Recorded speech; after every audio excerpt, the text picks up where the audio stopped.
நம்ம வீடு.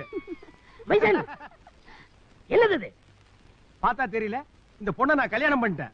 பெத்த அப்ப உயிரோட இருக்கும் போது எனக்கு தெரியாம கல்யாணம் பண்ணிட்டு வந்தா என்ன அர்த்தம்? உன்னை அப்பனாவே மதிக்கலன்னு அர்த்தம்டா. Same same. இதுக்கு முன்னால ஒரு அவமானப்பட்டதே இல்லையா? ரீல் விடுவான். நடந்து போச்சு. இப்ப என்ன துக்கமா நடந்து போச்சு? நீ அழுகிற? 2 ரூபாய்க்கு ஆசீர்வாதம் பண்றேன். உங்ககிட்ட ஆசீர்வாதம் வாங்கினா எங்களுக்கு பக்கவாதம் தாண்டா வரும். ஏனுங்க, என்ன இருந்தாலும் மாமா வயசுல பெரியவருங்க, அவர்கிட்ட ஆசீர்வாதம் வாங்கினா நமக்கு தானுங்க நல்லது. டார்லிங், அவனை பத்தி உனக்கு தெரியாது. அவன் பேட் ஃபெலோ. ஏனுங்க? சரி, பிரியப்படுற, நீ மட்டும் போய் வாங்கிக்க. ஸ்டாப். அவனை டச் பண்ணாத.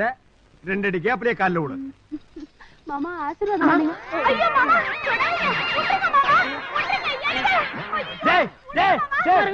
இது என் பொண்டாட்டிடா. இது நியாயமாடா அநியாயம் அடுக்குமாடா? மகனே, நீங்க தப்பா எடுத்துக்கிறாதீங்க. இப்பெல்லாம் குனிஞ்சா குண்டு வடிக்கதான் பேசினா போச்சு. அதான் குண்டு இருக்கான்னு செக் பண்ணேன். ஆமா, இவர் அயல் நாட்டு லீடரு. இவரை குண்டு வச்சு கொல்றாங்க. ஏண்டா நாய, உன்னை சாவடிக்கிறதுக்கு சேவிங் பண்ணி போட்ட பாதி பேடு பத்தாது. செய்யறது செஞ்சு போட்டு எப்படி சமாளிக்கிறான் பாரு. மருமக இடுப்பு பிடிக்கிறனே. ஐயோ, இனிமே உனக்கு இந்த வீட்டுல இடம் கிடையாது.